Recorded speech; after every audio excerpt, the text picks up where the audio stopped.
Šta je to što povezuje Bihać, Sisak, Nikšić? Iskustvo gradova koji su skoro pa preko noći ostali bez industrije, koja je do prije 2-3 desetljeća bila osnova ekonomske stabilnosti tih ne odveć malih, ali ni sredina dovoljno velikih da bi čime drugim kompenzirale takav udar na samo društveno tkivo.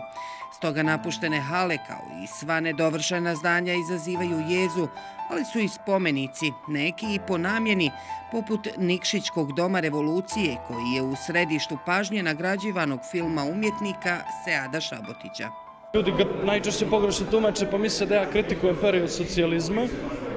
Bez obzira na to što god ja mislio o samom periodu socijalizma je nevažno, ja sam se više fokusirao na sadašnji trenutak.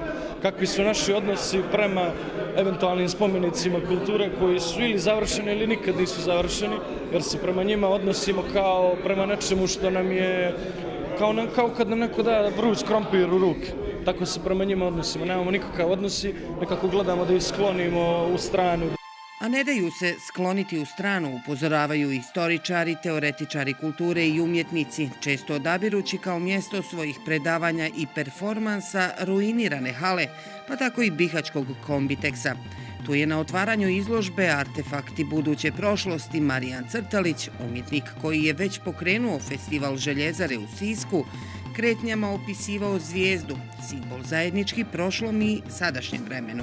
Da ta veza između socijalizma i te zvijezde i Europske unije i njihovih zvijezdica je u biti nekakva uzročno posljedična nekakva priča na koju smo osuđeni. Jedino je to sada od te velike zvijezde mi se raspadamo u te male zvijezdice koje gube nekakvo značenje i na političkom, na socijalnom, na ekonomskom smislu. Evropske zvijezdice su fraktali, usitnjene verzije jednog većeg nadnacionalnog identiteta, ali usitnjen je i identitet na ovim prostorima, do neprepoznatljivosti.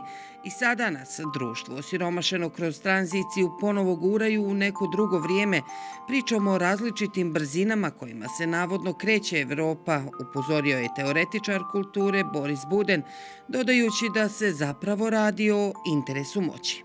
I da mi moramo, i da je u tome se sastoji zapravo ono što se zove politika sjećanja na ovim prostorima, sjetiti se vremena u kojem smo dijelili istu temporalnost svijeta. Dakle, svijet i mi smo bili u istoj temporalnosti. To je bilo temeljno iskustvo moderne na ovim prostorima. Reartikulirati iskustvo pripadanja kroz revalorizaciju industrijskog nasljeđa samo jedan od ciljeva simpozija Industrijsko nasljeđe Bihaća između realnosti i vizije, uspješno održanog u okviru kolegija Dizajn i kriza. Ušli smo u Kombiteks, u Kombiteksu smo imali dinamičnu nastavu, hodali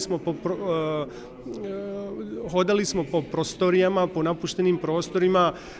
Tehnički bilo je jako zahtjevno jer tu ne postoji struja, ne postoji voda i cijela podrška dolazila nam je u stvari od Kombiteksa, od radnika, tako da mogu reći da je cilj ispunjen. A začeli su se i neke nove ideje, da se ne samo ovaj nego i neki drugi napušteni industrijski pogoni u BiH bar dijelom stave na raspolaganje umjetnicima. Ovaj prostor je genijalan.